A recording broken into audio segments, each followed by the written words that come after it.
There is a principle of power in every person. By the intelligent use and direction of this principle, man can develop his own mental faculties. Man has an inherent power by which he may grow in whatsoever direction he pleases, and there does not appear to be any limit to the possibilities of his growth. No man has yet become so great in any faculty but that it is possible for someone else to become greater. The possibility is in the original substance from which man is made. Genius is omniscience flowing into man. Genius is more than talent. Talent may merely be one faculty developed out of proportion to other faculties, but genius is the union of man and God in the acts of the soul. Great men are always greater than their deeds. They are in connection with a reserve of the power that is without limit. We do not know where the boundary of the mental powers of man is. We do not even know that there is a boundary. The power of conscious growth is not given to the lower animals. It is man's alone, and may be developed and increased by him. The lower animals can, to a great extent, be trained and developed by man, but man can train and develop himself. He alone has this power, and he has it to an apparently unlimited extent.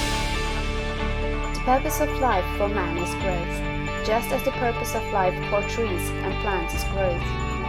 Trees and plants grow automatically and along fixed lines. Man can grow as he will. Trees and plants can only develop certain possibilities and characteristics.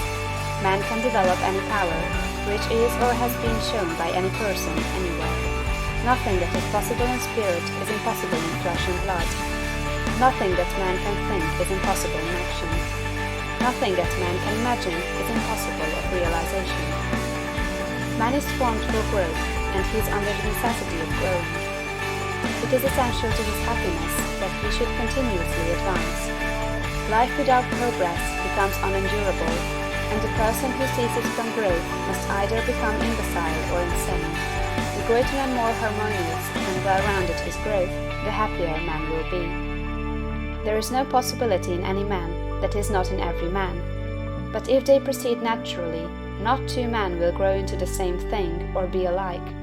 Every man comes into the world with a predisposition to grow along certain lines, and growth is easier for him along those lines than in any other way.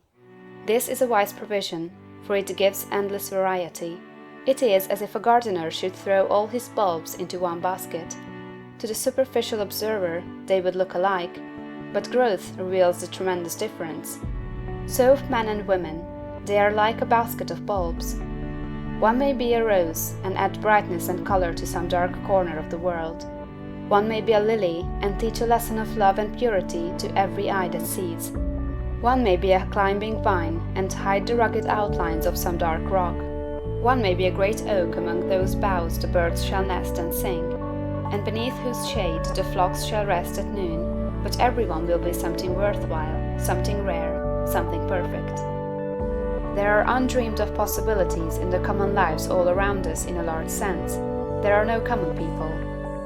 In times of national stress and peril, the cracker-box loafer of the corner store and the village drunkard become heroes and statesmen through the quickening of principle of power within them. There is a genius in every man and woman, waiting to be brought forth. Every village has its great man or woman, someone to whom all go for advice in time of trouble, someone who is instinctively recognized as being great in wisdom and insight. To such a one, the minds of the whole community turn in times of local crisis. He is tacitly recognized as being great. He does small things in a great way. He could do great things as well, if he did but undertake them. So can any man, so can you. The principle of power gives us just what we ask of it. If we only undertake little things, it only gives us power for little things. But if we try to do great things in a great way, it gives us all the power there is. But beware of undertaking great things in a small way, but that we shall speak farther on. There are two mental attitudes a man may take. One makes him like a football. It has resilience and reacts strongly when force is applied to it, but it originates nothing. It never acts of itself. There is no power within it. Men of this type are controlled by circumstances and environment. Their destinies are decided by things external to themselves. The principle of power within them is never really active at all. They never speak or act from within. The other attitude makes man like a flowing spring. Power comes out from the center of him. He has within him a well of water springing up into everlasting life. He radiates force, highest felt by his environment. The principle of power in him is in constant action. He is self-active. He hath life in himself.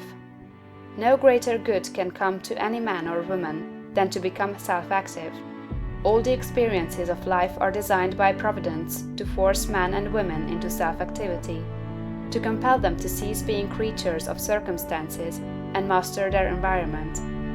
In his lowest stage, man is the child of chance and circumstance and the slave of fear. His acts are all reactions resulting from the impingement upon him of forces in his environment.